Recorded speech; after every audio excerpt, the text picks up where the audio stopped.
Placenta accreta, placenta increta, placenta percreta. ഇവിടെ നിന്നാണ് സാധാരണയായിട്ട് ഞാൻ പറയുന്നത് ക്രിയേറ്റ് എ സ്റ്റഡി പ്ലാൻ. അപ്പൊ നമ്മൾ കഴിഞ്ഞ ദിവസം ഇന്നലത്തെ വീഡിയോയിൽ നമ്മൾ പറഞ്ഞിരുന്നു അല്ലെ, എങ്ങനെയാണ് നമുക്ക് ഒരു സ്റ്റഡി പ്ലാൻ നമുക്ക് ക്രിയേറ്റ് ചെയ്യുക എന്നുള്ളത് വളരെ ഇമ്പോർട്ടന്റ് ആയിട്ടുള്ള ഒരു കാര്യമാണ്.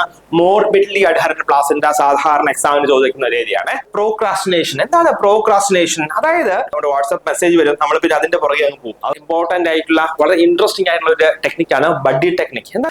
Hi all, welcome to Edus academy. Edus അക്കാഡമിയുടെ പുതിയൊരു വീഡിയോയിലേക്ക് ഏവർക്കും സ്വാഗതം. ഞാൻ ഇന്ന് നിങ്ങളുടെ മുന്നിൽ വന്നിരിക്കുന്നത് പുതിയ ഒരു കാര്യം പറയാനാണ്. അതായത് നമ്മുടെ പല സ്റ്റുഡൻസും പറയുന്നുണ്ട്, സാർ എനിക്ക് പഠിക്കാൻ വളരെ താല്പര്യമുണ്ട്, എക്സാമിന് അധികം ദിവസമില്ല, എന്റെ പ്രിപ്പറേഷൻ ഒക്കെ വളരെ മന്ദഗതിയിലാണ്. അപ്പൊ ഞങ്ങൾ കാരണം എന്താണ് എന്ന് തിരക്കുമ്പോൾ പലരും പറയുക, സാർ പഠിക്കാൻ സമയം തികയുന്നില്ല, അല്ലെങ്കിൽ ടൈം അഡ്ജസ്റ്റ് ചെയ്ത് പഠിക്കാനായിട്ട് കഴിയുന്നില്ല എന്ന് പറയുന്നുണ്ട്. സോ അങ്ങനെയുള്ള നമ്മുടെ കാൻഡിഡേറ്റ്സിന് ഒരു സൊല്യൂഷനുമായിട്ടാണ് ഞാൻ ഇന്ന് വന്നിരിക്കുന്നത്. നമുക്ക് എങ്ങനെ ഇഫക്റ്റീവ് ആയിട്ട് ടൈം മാനേജ് ചെയ്ത് പഠിക്കാം എന്നുള്ളതാണ് നമ്മൾ ഇന്ന് ഡിസ്കസ് ചെയ്യാനായിട്ട് പോകുന്നത്. അതോടൊപ്പം ഒരു കാര്യം കൂടെ പറഞ്ഞോട്ടെ, നമ്മുടെ JPHന്റെ എക്സ്ക്ലൂസീവ് ആയിട്ടുള്ള 3ാമത്തെ ബാച്ച് ഈ വരുന്ന തിങ്കളാഴ്ച, അതായത് ഫെബ്രുവരി മാസം 10-ാം തീയതി നമ്മൾ സ്റ്റാർട്ട് ചെയ്യാണ്. അപ്പം അഡ്മിഷൻ എടുക്കാൻ താല്പര്യമുള്ള എല്ലാവരും എത്രയും പെട്ടെന്ന് നമ്മുടെ ഓഫീസുമായിട്ട് കോൺടാക്ട് ചെയ്യുക, നിങ്ങളുടെ സീറ്റ് ഉറപ്പിക്കുക, നന്നായിട്ട് എക്സാമിന് വേണ്ടി പ്രിപ്പയർ ചെയ്യുക, നന്നായിട്ട് പഠിച്ച് എക്സാം എഴുതുക, നിങ്ങൾക്ക് നല്ല വിജയം നേടുക, എത്രയും പെട്ടെന്ന് ജോലിയിലേക്ക് പ്രവേശിക്കുക. അപ്പൊ നമുക്ക് സമയം വേസ്റ്റ് ചെയ്യാതെ നമുക്ക് ടൈം എങ്ങനെ ഇഫക്റ്റീവ് ആയിട്ട് മാനേജ് ചെയ്ത് നമ്മുടെ പഠനത്തെ ഇംപ്രൂവ് ചെയ്യാം എന്ന് നമുക്ക് നോക്കാം. സോ അതിന് ഒന്നാമതായിട്ട് ഞാൻ പറയുന്നത് ക്രിയേറ്റ് എ സ്റ്റഡി പ്ലാൻ. ഇപ്പൊ നമ്മൾ കഴിഞ്ഞ ദിവസം ഇന്നലത്തെ വീഡിയോയിൽ നമ്മൾ പറഞ്ഞിരുന്നു അല്ലെ, എങ്ങനെയാണ് നമുക്ക് ഒരു സ്റ്റഡി പ്ലാൻ നമുക്ക് ക്രിയേറ്റ് ചെയ്യുക എന്നുള്ളത്. സോ ആ വീഡിയോ കാണാത്തവർ ദയവായി അത് കണ്ട് കൃത്യമായിട്ടൊരു സ്റ്റഡി പ്ലാൻ ക്രിയേറ്റ് ചെയ്യുക. അതായത് വീക്ക് ആയിട്ടുള്ള സബ്ജക്ട്സിന് കൂടുതൽ ടൈം സ്പെൻഡ് ചെയ്യുന്ന തരത്തിലുള്ള തന്നെ ഒരു സ്റ്റഡി പ്ലാന് ക്രിയേറ്റ് ചെയ്യുക. രണ്ടാമതായിട്ട് പറയുന്നത് അവോയ്ഡ് പ്രോക്രാസ്റ്റിനേഷൻ. എന്താണ് പ്രോക്രാസ്റ്റിനേഷൻ? അതായത് എപ്പോഴും നമ്മൾ നമുക്ക് പഠിക്കണമെന്ന് വളരെ ആഗ്രഹമുണ്ട് അല്ലെ, നമ്മൾ പഠിക്കാനായിട്ട് ഇരിക്കുകയും ചെയ്യും. എന്നിട്ട് നമ്മൾ ഓർക്കും, ഇന്ന് വേണ്ട, നമുക്ക് നാളെ തുടങ്ങാം, ഇന്ന് നല്ല ദിവസമല്ല, നമുക്ക് നാളെ തുടങ്ങാം എന്ന് ഓർക്കും അല്ലേ. അല്ലെങ്കിൽ ഇപ്പം സമയമില്ല, ഇപ്പൊ എനിക്ക് ചെറിയൊരു തലവേദന പോലെ തോന്നുന്നു, അതൊക്കെ മാറിയിട്ട്, എന്റെ എല്ലാ പ്രശ്നങ്ങളും മാറിയിട്ട്, എന്റെ എല്ലാ ഇഷ്യൂസും മാറിയിട്ട് നമുക്ക് പുതുതായിട്ട് പഠിച്ചു തുടങ്ങാം എന്നൊരു ചിന്ത പലർക്കും ഉണ്ടാകാറുണ്ടല്ലേ. സോ ആ ചിന്ത എത്രയും പെട്ടെന്ന് മാറ്റുക. അതായത് അതിന് നല്ല ഒരു സമയം, ഈ പഠനം തുടങ്ങാനായിട്ട് ആക്ച്വലി നല്ല ഒരു സമയം എന്ന് പറഞ്ഞൊരു സംഭവം ഇല്ല. അതായത് നിങ്ങൾ എപ്പോഴാണോ പഠനം തുടങ്ങുന്നത് അതാണ് ശരിക്കും നല്ലൊരു സമയം. സോ അതുകൊണ്ട് നിങ്ങളുടെ ഈ പഠനം സ്റ്റാർട്ട് ചെയ്യാനായിട്ട് നിങ്ങൾ സമയം മാറ്റി വെക്കാതെ, അല്ലെങ്കിൽ പിന്നീടത്തേക്ക് മാറ്റി വെക്കാതെ നിങ്ങൾ ഇപ്പോൾ തന്നെ ഇന്ന് തന്നെ പഠിച്ച് തുടങ്ങുക കേട്ടോ. അത് വളരെ ഇമ്പോർട്ടന്റ് ആയിട്ടുള്ള കാര്യമാണ്. മൂന്നാമതായിട്ട് പറയാനുള്ളത് മിനിമൈസ് ഡിസ്ട്രാക്ഷൻസ്. അതായത് നമ്മൾ പലപ്പോഴും പഠിക്കാനിരിക്കാൻ, പ്രത്യേകിച്ച് നമ്മളെ ക്ലാസ് ഒക്കെ ചിലപ്പോൾ കേൾക്കുക മൊബൈലിലായിരിക്കും അല്ലെ. മൊബൈലിൽ കേൾക്കുമ്പോൾ അവിടെ ഒരു നോട്ടിഫിക്കേഷൻ ഉണ്ടാവും, നമ്മുടെ വാട്സ്ആപ്പ് മെസ്സേജ് വരും, നമ്മൾ പിന്നെ അതിന്റെ പുറകെ അങ്ങ് പോകും. അത് തുറന്നു, പിന്നെ വാട്സ്ആപ്പിൽ നിന്ന് പതുക്കെ ഫേസ്ബുക്കിലോട്ട് പോയി, അതിൽ നിന്ന് കുറച്ച് വീഡിയോ ഒക്കെ കണ്ട് പിന്നെ പതിയെ അങ്ങനെ പോകും. സോ എന്താണ്, നിങ്ങളുടെ ഡിസ്ട്രാക്ഷൻസ് ഡു നോട്ട് ഡിസ്റ്റർബ് എന്ന് പറയുന്ന ആ മോഡിലേക്ക് നിങ്ങളുടെ ഫോൺ ഇട്ടതിന് ശേഷം മാത്രം നിങ്ങൾ ക്ലാസ്സുകൾ അറ്റൻഡ് ചെയ്യുക. അതല്ല ബുക്ക് വെച്ച് പഠിക്കുകയാണെങ്കിലും മൊബൈൽ ഫോൺ നിങ്ങൾ സൈലന്റ് മോഡിലേക്ക് ആക്കുക. സോ അങ്ങനെ ഡിസ്ട്രാക്ഷൻസ് മാക്സിമം കുറച്ചതിന് ശേഷം മാത്രം നിങ്ങൾ പഠിക്കാനായിട്ട് ഇരിക്കുക. നാലാമതായിട്ട് പറയുന്നത് സ്റ്റേ ഓർഗനൈസ്ഡ്. അതായത് നമ്മുടെ പഠനത്തിന് ഒരു ചിട്ട ഉണ്ടാവണം. നമ്മൾ പഠിക്കാനായിട്ട് നമ്മളൊരു ഷെഡ്യൂൾ ഉണ്ടാക്കി, ആ വെറുതെ ഷെഡ്യൂൾ ഉണ്ടാക്കിയിട്ട് കാര്യമില്ല, ആ ഷെഡ്യൂളുമായിട്ട് കൃത്യമായിട്ട് നമ്മൾ അഡ്ഹർ ചെയ്ത് പോകണം, അല്ലെങ്കിൽ ആ ഷെഡ്യൂൾ കൃത്യമായിട്ട് പാലിക്കപ്പെടണം. അടുത്തതായിട്ട് പറയാനുള്ളത് വളരെ ഇമ്പോർട്ടന്റ് ആയിട്ടുള്ള കാര്യമാണ്, എന്താ, സെറ്റ് ഡെഡ് ലൈൻസ്. എന്താണ് ഈ ഡെഡ് ലൈൻ എന്ന് പറയുക? അതായത് നമ്മളിപ്പം ഒരു 5 ദിവസം കൊണ്ട് ഒരു സബ്ജക്ട് പഠിച്ചു തീർക്കും എന്ന് നമ്മൾ തീരുമാനിക്കുക, അതിനനുസരിച്ച് പഠിക്കുക. ഡെഡ് ലൈൻസ് വെറുതെ സെറ്റ് ചെയ്താൽ മാത്രം പോലെ, നമ്മൾ ഒരു ഡയറി എടുക്കുക, അതിൽ എഴുതി വെക്കുക, ഈ ഒരാഴ്ച കൊണ്ട് ഞാൻ പീഡിയാട്രിക്സ് പഠിച്ചു തീർക്കും, അപ്പം ഗ്രോത്ത് ആൻഡ് ഡെവലപ്മെന്റ് ഒരു ദിവസം പഠിച്ചു, നോർമൽ ന്യൂബോൺ ഒരു ദിവസം പഠിച്ചു. അങ്ങനെ നമ്മുടെ ഡെഡ് ലൈൻസ് ക്രിയേറ്റ് ചെയ്യുക. അത് മാത്രം പോരാ, ആ ക്രിയേറ്റ് ചെയ്ത ഡെഡ് ലൈൻസ് നമ്മൾ അപ്ഡേറ്റും ചെയ്യുക. അതായത് നമ്മൾ കംപ്ലീറ്റ് ചെയ്തതിന് ശേഷം അത് അപ്ഡേറ്റ് ചെയ്തു പോകുക. അപ്പൊ നമുക്ക് ആക്ച്വലി ഒരു സെൻസ് ഓഫ് ഒരു സാറ്റിസ്ഫാക്ഷൻ ഉണ്ടാകും. അതായത് ഞാൻ വിചാരിച്ച അത്ര എനിക്ക് പഠിച്ചു തീർക്കാൻ കഴിയൂ എന്ന ഒരു സാറ്റിസ്ഫാക്ഷൻ ഉണ്ടാക്കാം. അപ്പൊ നമ്മൾ എന്ത് ചെയ്യാം, ഒരു ഡെഡ് ലൈൻ സെറ്റ് ചെയ്യുക, ആ ഡെഡ് ലൈനോട് നമ്മൾ അഡ്ഹർ ചെയ്ത് പോവുക കേട്ടോ. വളരെ ഇമ്പോർട്ടന്റ് ആണ്. ഇനി പലർക്കും നെക്സ്റ്റ് പറയാനുള്ളത് അഡ്ജസ്റ്റ് ഷിഫ്റ്റ് ഡ്യൂട്ടി. അതായത് പലരും, ഞാൻ പറഞ്ഞല്ലോ, പലരും നമ്മളോട് പറയുന്നുണ്ട്, സാർ പഠിക്കാൻ സമയം കിട്ടുന്നില്ല, സമയം തികയുന്നില്ല എന്നൊക്കെ പറയുന്നുണ്ട്. അവരോട് എനിക്ക് പറയാനുള്ളത്, നിങ്ങൾ വർക്കിംഗ് ആണെങ്കിൽ എന്ത് ചെയ്യുക, നിങ്ങളുടെ ഷിഫ്റ്റ് ഡ്യൂട്ടി അഡ്ജസ്റ്റ് ചെയ്യുക. അതായത് നിങ്ങൾക്ക് നമുക്ക് ഒരു ഷിഫ്റ്റ് ഡ്യൂട്ടിയുടെ ഒരു ചെറിയ പ്രശ്നം എന്താണെന്ന് വെച്ച് കഴിഞ്ഞാൽ, ചിലപ്പം ഒരു 3 ദിവസം മോർണിംഗ് ഡ്യൂട്ടി ആയിരിക്കും, പിന്നെ ഒരു 3 ദിവസം ഈവനിങ് ഡ്യൂട്ടി ആയിരിക്കും, പിന്നെ ഒരു 3 ദിവസം നൈറ്റ് ഡ്യൂട്ടി ആയിരിക്കും, ഇതിനിടയ്ക്ക് ഓഫ് ഒക്കെ ഉണ്ടാവും. സോ അവിടുത്തെ പ്രശ്നം എന്താണെന്ന് വെച്ച് കഴിഞ്ഞാൽ നമ്മൾ മോർണിംഗ് ഡ്യൂട്ടിയിൽ ആയിരിക്കും നമ്മൾ വന്നിട്ടൊന്ന് ചിലപ്പോൾ ഒന്ന് പഠിച്ചൊക്കെ തുടങ്ങുന്ന സമയമായിരിക്കും നമ്മുടെ ഷിഫ്റ്റ് വീണ്ടും ചേഞ്ച് ചെയ്ത് ഈവനിങ്ങിലേക്ക് വരിക. അപ്പൊ നമ്മുടെ ആ റുട്ടീൻ ഒന്ന് മാറുന്നില്ല. അപ്പൊ നിങ്ങൾ തൽക്കാലം നമ്മുടെ എക്സാം വരെ എന്ത് ചെയ്യുക, നിങ്ങളുടെ ഷിഫ്റ്റ് ഡ്യൂട്ടി ഒരു റെഗുലർ ഷിഫ്റ്റ് ആക്കുക, അതായത് മാക്സിമം മോർണിംഗ് ഡ്യൂട്ടി. ഇപ്പം ചിലർക്കാണെങ്കിൽ രാവിലെ ആയിരിക്കും പഠിക്കാനായിട്ട് താല്പര്യമുള്ള, അല്ലെങ്കിൽ പഠിക്കാൻ കൂടുതൽ നന്നായിട്ട് പഠിക്കാനായിട്ട് കഴിയുക. അവരെന്ത് ചെയ്യുക, അവര് ഈവനിങ് ഷിഫ്റ്റ് എടുക്കുക, എന്നിട്ട് മോർണിംഗിൽ കുഞ്ഞുങ്ങളെയൊക്കെ പറഞ്ഞ് സ്കൂളിലും നഴ്സറിയിലും ഒക്കെ വിട്ടതിന് ശേഷം മോർണിംഗ് ഇരുന്ന് പഠിക്കുക. അറ്റ്ലീസ്റ്റ് ഒരു 12 മണി വരെ ഇരുന്ന് പഠിക്കുക. പഠിച്ചതിന് ശേഷം എന്ത് ചെയ്യുക, പിന്നെ നിങ്ങൾ ഈവനിങ് ഡ്യൂട്ടിക്കായിട്ട് പോവുക. അപ്പൊ നിങ്ങളുടെ ഇൻചാർജുമാരോടൊക്കെ പറയുക, ഡ്യൂട്ടി അതിനനുസരിച്ച് ഒന്ന് ഷിഫ്റ്റ് ചെയ്ത് തരാനായിട്ട് പറയുക. അതിനുശേഷം അപ്പൊ നമുക്ക് എന്താ ഒരു പ്രത്യേകത, നൈറ്റ് ഡ്യൂട്ടി നമുക്കൊന്നും ചെയ്യാൻ പറ്റില്ല അല്ലെ, നൈറ്റ് ഡ്യൂട്ടി അത് അങ്ങനെ തന്നെ ആയിക്കോട്ടെ, നമുക്ക് അതിലൊന്നും ചെയ്യാൻ പറ്റില്ല. അപ്പൊ നമുക്ക് ഈ ഷിഫ്റ്റ് ഡ്യൂട്ടി ഇങ്ങനെ, അതായത് ഒരേ റുട്ടീനിൽ തന്നെ പോയി കഴിഞ്ഞാൽ നമുക്കൊരു സ്റ്റഡി റുട്ടീൻ ഉണ്ടാകും. അതായത് രാവിലെ എഴുന്നേറ്റ് നമ്മുടെ ജോലികളൊക്കെ കഴിഞ്ഞതിന് ശേഷം നമുക്ക് ഒരു 3-4 മണിക്കൂർ രാവിലെ തന്നെ പഠിക്കാനായിട്ട് കിട്ടും. അങ്ങനെ കിട്ടിക്കഴിഞ്ഞാൽ നമുക്ക് ഇതാണ് നമ്മുടെ എക്സാം വരെ നമുക്ക് ആ ഒരു റുട്ടീനിൽ പോയിട്ടുണ്ടെങ്കിൽ നമുക്ക് വളരെ ഇഫക്റ്റീവായിട്ട് ടൈം മാനേജ് ചെയ്ത് പഠിക്കാനായിട്ട് കഴിയും. അതല്ല ചില ആൾക്കാർക്ക് ഈവനിങ് പഠിക്കാനായിരിക്കും സൗകര്യം. അങ്ങനെയുള്ളവർ എന്ത് ചെയ്യുക, മോർണിംഗ് ഷിഫ്റ്റ് എടുക്കുക, അതിനുശേഷം ആഫ്റ്റർനൂൺ ഇരുന്ന് പഠിക്കുക. ആഫ്റ്റർനൂൺ ഇരുന്ന് പഠിക്കണം, ആഹാരം കഴിച്ചിട്ട് കിടന്ന് ഉറങ്ങരുത് കേട്ടോ. അപ്പം ഉറക്കമൊക്കെ അങ്ങോട്ട് മാറ്റി വെക്കുക, എന്നിട്ട് നന്നായിട്ട് ഡ്യൂട്ടിയൊക്കെ അഡ്ജസ്റ്റ് ചെയ്തിട്ട് പഠിക്കുക. ഏറ്റവും ലാസ്റ്റ് ആയിട്ട് പറയാനുള്ള എനിക്ക് വളരെ ഇമ്പോർട്ടന്റ് ആയിട്ടുള്ള വളരെ ഇൻട്രസ്റ്റിംഗ് ആയിട്ടുള്ള ഒരു ടെക്നിക്കാണ് ബഡ്ഡി ടെക്നിക്. എന്താണ് ബഡ്ഡി ടെക്നിക്? അതായത് നിങ്ങൾക്ക് പഠിക്കാനായിട്ട് നിങ്ങളൊരു പാർട്ട്ണറെ കണ്ടുപിടിക്കുക, അതായത് നമ്മുടെ അതേ ടേസ്റ്റിന് വരുന്ന അല്ലെങ്കിൽ നമ്മുടെ അതേ ലെവലിലുള്ള ഒരു സ്റ്റഡി പാർട്ട്ണറെ നമ്മൾ കണ്ടെത്തുക. എന്നിട്ട് നിങ്ങൾ ഒരുമിച്ച് ഡിസ്കസ് ചെയ്ത് പഠിക്കുക. അത് വളരെ എഫക്റ്റീവ് ആണ്. കാരണം ചില കാര്യങ്ങൾ നമുക്ക് വായിച്ചു കഴിഞ്ഞാൽ പെട്ടെന്ന് മനസ്സിലാവണമെന്നില്ല, നമ്മുടെ ഫ്രണ്ടിനാണെങ്കിൽ അത് പെട്ടെന്ന് മനസ്സിലാകും. ചില കാര്യങ്ങൾ ഈ ഓർത്തിരിക്കാനുള്ള മെമ്മറി ട്രിക്സ് ഒക്കെ പല ആൾക്കാർക്കും പല തരത്തിലുള്ള ട്രിക്സ് ആയിരിക്കും കിട്ടുക. അപ്പം അവിടെ നമ്മളൊരു ബഡിയെ കൂടെ നമ്മൾ സെലക്ട് ചെയ്യുകയാണെങ്കിൽ ആക്ച്വലി നമുക്ക് ഇങ്ങനെ നമ്മുടെ ഐഡിയാസ് കുറെ നമുക്ക് ഷെയർ ചെയ്യാൻ, നമുക്ക് ആക്ച്വലി അതുവഴി നമുക്ക് ഒരുമിച്ച് നമുക്ക് ഗ്രോ ചെയ്യാനും കഴിയും, അല്ലെങ്കിൽ ഒരുമിച്ച് നമ്മുടെ സ്റ്റഡി കുറച്ചുകൂടെ മുന്നോട്ട് കൊണ്ടുപോകാനായിട്ട് കഴിയും. അപ്പൊ നിങ്ങൾ ഈ ടിപ്സ് ഒക്കെ നിങ്ങൾ ജസ്റ്റ് ഒന്ന് ട്രൈ ചെയ്ത് നോക്കുക. ട്രൈ ചെയ്ത് കഴിഞ്ഞാൽ ഉറപ്പായിട്ടും ഇത് വിജയം കാണും എന്ന് തന്നെയാണ് എനിക്ക് പറയാനായിട്ടുള്ളത്. അപ്പൊ നമ്മൾ ഇന്ന് ആക്ച്വലി നെക്സ്റ്റ് നമ്മുടെ ടോപ്പിക് ഡിസ്കഷനിലേക്ക് പോകാനുള്ള സമയമായി. നമ്മൾ കഴിഞ്ഞ ദിവസം ഡിസ്കസ് ചെയ്തിരുന്നത് പ്ലാസന്റയെ കുറിച്ചുള്ള കുറച്ച് ബേസിക് ആയിട്ടുള്ള ടോപ്പിക്സ് ആയിരുന്നു നമ്മൾ ഡിസ്കസ് ചെയ്തിരുന്നത്. ഇന്ന് നമ്മൾ ഡിസ്കസ് ചെയ്യാനായിട്ട് പോകുന്നത് അബ്നോർമാലിറ്റീസ് ഓഫ് പ്ലാസന്റ, അല്ലെങ്കിൽ പ്ലാസന്റൽ അബ്നോർമാലിറ്റീസ് ആണ് നമ്മൾ ഇന്ന് ഡിസ്കസ് ചെയ്യാനായിട്ട് പോകുന്നത്. വളരെ ഇമ്പോർട്ടന്റ് ആയിട്ടുള്ള ടോപ്പിക് ആണ്. ഏതൊരു ക്വസ്റ്റ്യൻ പേപ്പർ എടുത്ത് നോക്കിക്കഴിഞ്ഞാലും ഇവിടെ നിന്ന് മിനിമം ഒരു ക്വസ്റ്റ്യൻ ഉണ്ടാകും കേട്ടോ. വളരെ ഇമ്പോർട്ടന്റ് ആണ്, പലർക്കും അറിയുന്ന ടോപ്പിക് ആണ്. പക്ഷേ ഇവിടെ ആക്ച്വലി നമ്മൾ അത്ര കോമൺ അല്ലാത്ത 1-2 കാര്യങ്ങൾ കൂടെ പറയും. അതുകൊണ്ട് തന്നെ എല്ലാവരും ഈ വീഡിയോ മുഴുവനായിട്ട് കാണുക. സോ ഫസ്റ്റ് നമുക്ക് പറയാനുള്ള എന്താണ് ലോ ലൈങ് പ്ലാസന്റ. ആക്ച്വലി ഇത് പ്ലാസന്റ പ്രീവി അല്ല, low lying placenta. Low lying placenta എന്ന് പറഞ്ഞാൽ എന്താണ്, distance between the lower edge of placenta and the internal os is less than or equal to 2 centimetre. ഇതാണ് actually ഒരു normal placenta എന്ന് പറയുന്നത്. Normal പ്ലാസന്റയുടെ പൊസിഷൻ എവിടെ ആയിരിക്കും? നോർമൽ പ്ലാസന്റ അപ്പർ യൂട്രൈൻ ക്യാവിറ്റിയിലായിരിക്കും അല്ലെ, അല്ലെങ്കിൽ ഫണ്ടസിലായിരിക്കും ഈ ഒരു നോർമൽ ആയിട്ടുള്ള പ്ലാസന്റ വരിക. അതേസമയം ലോ ലൈൻ പ്ലാസന്റ എന്ന് പറഞ്ഞു കഴിഞ്ഞാൽ എന്താണ്, ആക്ച്വലി കണ്ട ഇതാണ് ഒരു ലോ ലൈൻ പ്ലാസന്റ. ഈ പ്ലാസന്റ താഴേക്ക് കിടക്കുന്നു. സോ ഈ ലോവർ എഡ്ജ് അല്ലെങ്കിൽ ലോവർ മാർജിൻ ഓഫ് പ്ലാസന്റയും ഇതാണ് നമ്മുടെ ഇന്റേണൽ ഓസും. അതിന്റെ distance less than or equal to 2 centimetre എന്ന് പറഞ്ഞു കഴിഞ്ഞാൽ എന്താണ്, അതാണ് low lying placenta. Low lying placenta എന്ന് പറയുന്നത്. രണ്ടാമത്തെ അബ്നോർമാലിറ്റി നമ്മൾ ഡിസ്കസ് ചെയ്യാനായിട്ട് പോകുന്നത് battledore placenta. Battledore placenta എന്താണ് ഈ battledore placenta? Actually normal placenta എന്ന് പറയുമ്പോൾ നോർമൽ പ്ലാസന്റയുടെ എവിടെയാണ് ഈ കോഡ് ഇൻസേർട്ട് ചെയ്യുന്നത്? സോ നോർമൽ പ്ലാസന്റയിൽ the cord is inserted into the centre of placenta. അതാണ് ഈ ഡയഗ്രത്തിൽ നമുക്ക് കാണാം അല്ലെ. ഏതാണ്ട് നോർമൽ പ്ലാസന്റയില് ഇതൊരു പ്ലാസന്റയാണ്. ഈ പ്ലാസന്റയുടെ സെന്ററിലാണ് ആക്ച്വലി കോഡ് അല്ലെങ്കിൽ അംബ്ലിക്കൽ കോഡ് ഇൻസേർട്ട് ആകുന്നത്. അതേസമയം ബാറ്റിൽ ഡോർ പ്ലാസന്റ എന്താണ്? ബാറ്റിൽ ഡോർ എന്ന് പറഞ്ഞു കഴിഞ്ഞാൽ the cord is attached to the margin of placenta or marginal insertion of cord. അതായത് പ്ലാസന്റയുടെ മാർജിനിലാണ് ഈ കോഡ് ഇൻസേർട്ട് ആകുക. സപ്പോസ് ഇതാണ് പ്ലാസന്റ എന്ന് വെച്ചോളൂ. സോ ഈ പ്ലാസന്റയുടെ മാർജിനിൽ അല്ലെങ്കിൽ സൈഡിൽ ഇങ്ങനെ ഈ കോഡ് ഇൻസേർട്ട് ആകും. സോ അതിനെയാണ് നമ്മൾ ബാറ്റിൽ ഡോർ പ്ലാസന്റ എന്ന് പറയുക. എങ്ങനെ ഓർത്തിരിക്കാം? ബാറ്റ് പോലെ, നമ്മുടെ ക്രിക്കറ്റ് ബാറ്റ് ഒക്കെ അല്ലെങ്കിൽ ഷട്ടിൽ ബാറ്റ് അല്ലേ, സോ അതുപോലെ ഇരിക്കും അല്ലെ. അതായത് ഷട്ടിൽ ബാറ്റ് നമ്മൾ എടുത്തു കഴിഞ്ഞാൽ ഒരു നടുക്ക് നമ്മുടെ ബാറ്റ് ചെയ്യുന്ന പോർഷൻ ഉണ്ടല്ലോ, സോ അതിന്റെ ഒരു സൈഡിലേക്കായിരിക്കും അതിന്റെ എഡ്ജ് ഇൻസേർട്ട് ചെയ്യുക. സോ അതുപോലെ ആയിരിക്കും ഈ ബാറ്റിൽ ഡോർ പ്ലാസന്റയിൽ നമുക്ക് കാണാനായിട്ട് കഴിയും. അതുകൊണ്ട് ഈ ഡയഗ്രം നമുക്ക് നോക്കിക്കഴിഞ്ഞാൽ അറിയാം. എന്താണ്ട് ഇതാണ് ബാറ്റിൽ ഡോർ ഇൻസേർഷൻ ഓഫ് പ്ലാസന്റ എന്ന് പറയുന്നത്. പ്ലാസന്റേതായിരിക്കുന്നു, പ്ലാസന്റയുടെ സൈഡിലൂടെ അംബ്ലിക്കൽ കോഡ് ഇൻസേർട്ട് ആകുന്നു. ഇതിനാണ് നമ്മൾ ബാറ്റിൽ ഡോർ പ്ലാസന്റ എന്ന് പറയുക കേട്ടോ, ബാറ്റിൽ ഡോർ പ്ലാസന്റ. മൂന്നാമത്തെ അബ്നോർമാലിറ്റി ആണ് എക്സ്ട്രാ കോറിയൽ പ്ലാസന്റ കേട്ടോ, എക്സ്ട്രാ കോറിയൽ പ്ലാസന്റ. എന്താണ് ഈ extra chorial placenta?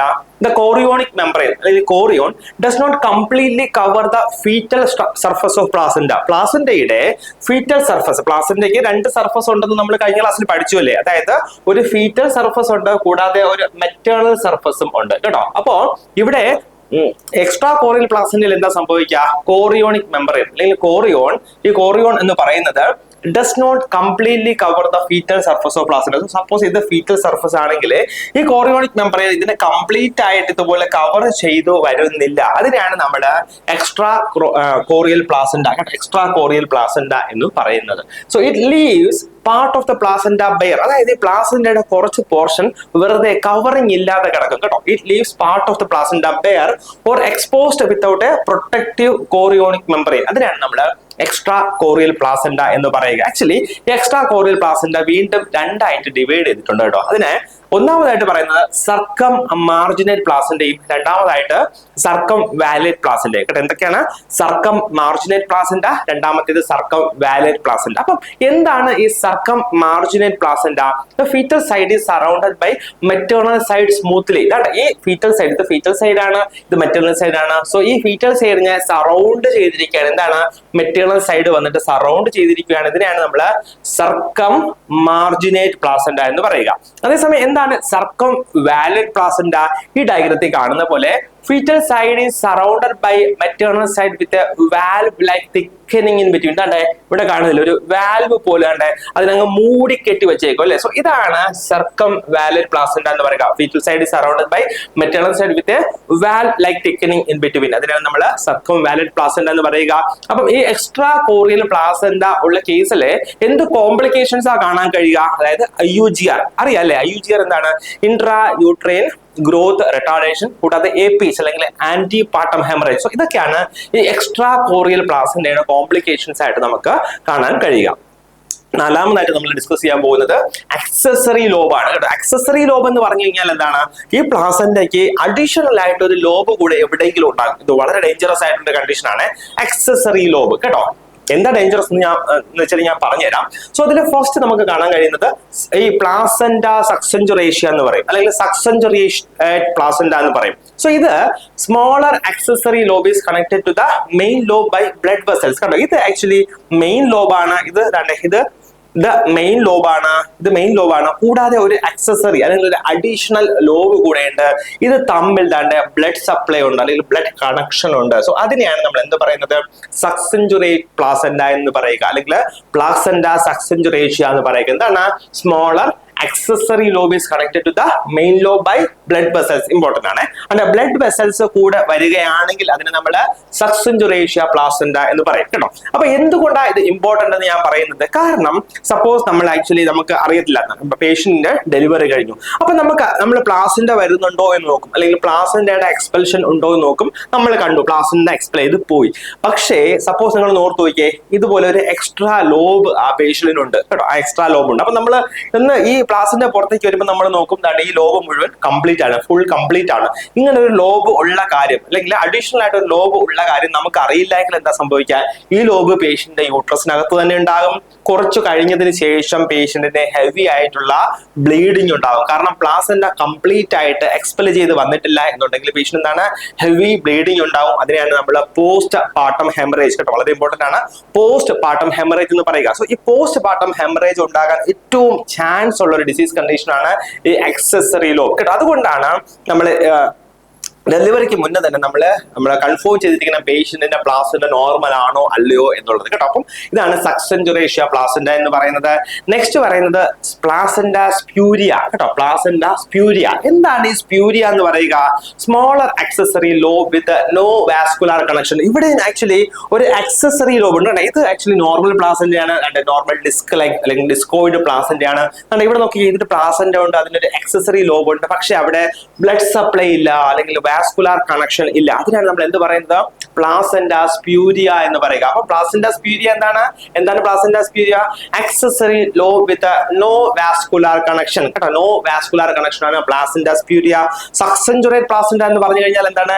Accessory lobe is connected to the main lobe by blood vessels കേട്ടോ, ബൈ ബ്ലഡ് വെസൽസ്. മൂന്നാമതായിട്ട് നമ്മൾ ഇതിൽ കാണുന്നത് പ്ലാസെന്റ ബൈലോബേറ്റ കേട്ടോ, പ്ലാസെന്റ ബൈലോബേറ്റ് അല്ലെങ്കിൽ ബൈ പാർട്ടൈറ്റ് പ്ലാസെന്റ അല്ലെങ്കിൽ ഡ്യൂപ്ലെക്സ് പ്ലാസെന്റ എന്നൊക്കെ പറയും കേട്ടോ. പ്ലാസെന്റ ബൈലോബേറ്റ്, ബൈ പാർട്ടൈറ്റ് പ്ലാസെന്റ അല്ലെങ്കിൽ ഡ്യൂപ്ലെക്സ് എന്ന് പറയും കേട്ടോ. ഇതെന്താണ്?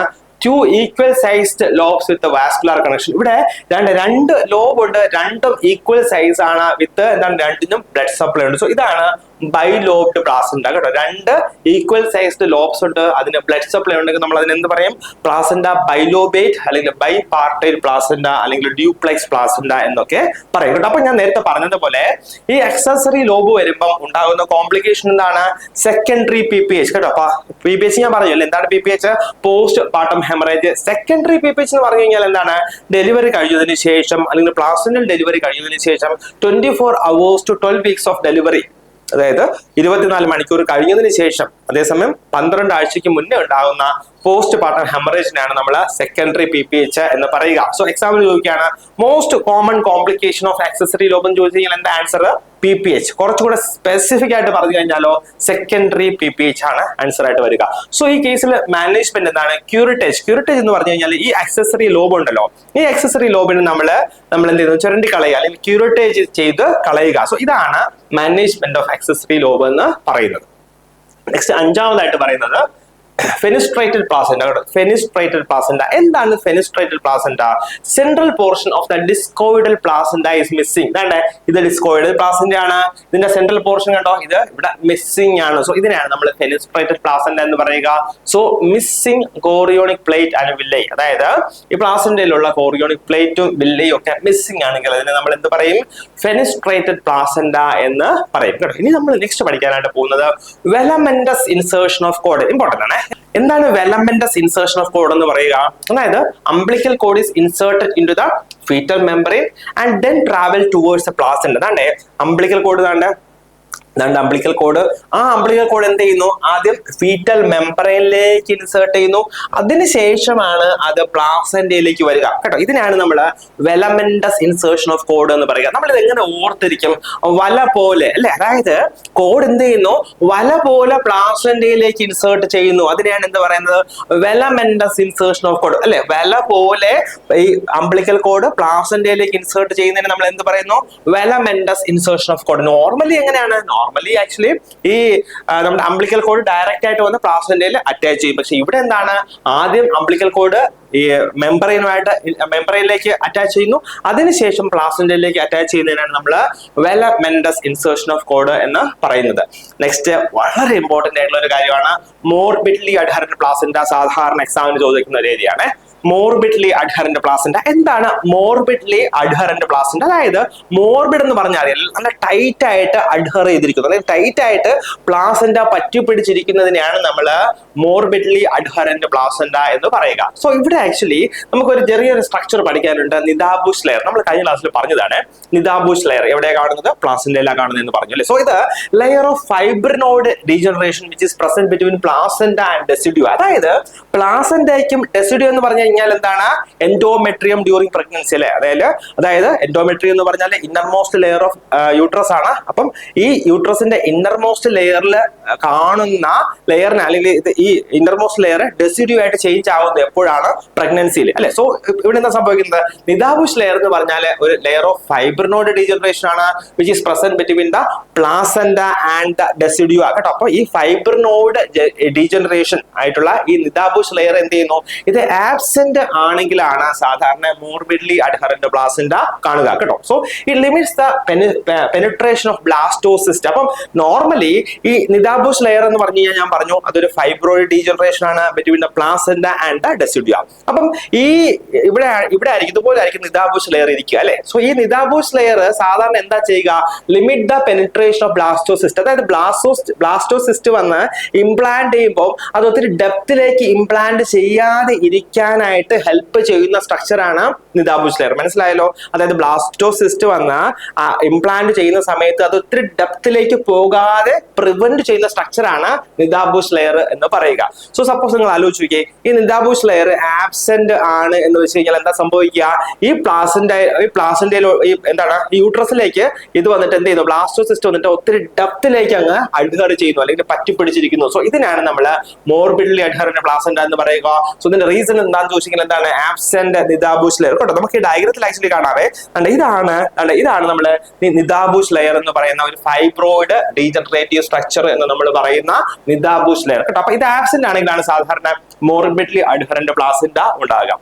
അപ്പൊ മോർബിഡ്ലി അഡ്ഹറന്റ് പ്ലാസന്റ ആക്ച്വലി 3 തരത്തിലുണ്ട് കേട്ടോ. അതായത് ഒന്ന് placenta accreta, placenta increta, placenta percreta. ഇവിടെ നിന്നാണ് സാധാരണ ക്വസ്റ്റ്യൻസ് ചോദിക്കുന്നത് കേട്ടോ. Placenta accreta, ഇൻക്രീറ്റ, പെർക്രീറ്റ. സോ അപ്പൊ എന്താണ് ഈ പ്ലാസന്റ അക്രീറ്റ എന്ന് പറയുന്നത്? Placenta grows into the lining of uterus. നോക്കിയേ, ഇത് ആക്ച്വലി നോർമൽ ആയിട്ടുള്ള ഒരു പ്ലാസന്റ ആണ്. അതായത് ഈ യൂട്രൈൻ വാൾ ഇതാ ഇരിക്കുന്നു, അതിൽ കണ്ട പ്ലാസന്റ ഇങ്ങനെ അറ്റാച്ച് ചെയ്തിരിക്കുന്നു. ഇതിന്റെ ഇടയ്ക്ക് ഇവിടെയാണ് നിതാബൂഷ് ലെയർ വരിക. ഇത് നോർമൽ ആണ്. പക്ഷെ പ്ലാസന്റ അക്രീറ്റിൽ എന്താ സംഭവിക്കുക, placenta grows into the lining of uterus. Placenta ദാണ്ട് ഈ യൂട്രസിന്റെ ലൈനിങ്ങിലേക്ക് അറ്റാച്ച് ചെയ്ത് കഴിഞ്ഞാൽ നമ്മൾ അതിന് അക്രീറ്റ എന്ന് പറയും. അതേസമയം placenta grows into the wall of uterus, യൂട്രസിന്റെ വോളിലേക്ക് പോയി കഴിഞ്ഞാൽ പ്ലാസന്റ ഇൻക്രീറ്റ. ഇൻ എന്ന് പറഞ്ഞാൽ എന്താണ്, അകത്തേക്ക് അല്ലെ. So placenta grows into the wall of uterus, യൂട്രസിന്റെ വാളിന്റെ അകത്തേക്ക് ഇൻസൈഡിലേക്ക് പോവുകയാണെങ്കിൽ നമ്മൾ പ്ലാസന്റ ഇൻക്രീറ്റ എന്ന് പറയും. എന്താണ് പ്ലാസന്റ പെർക്രീറ്റ?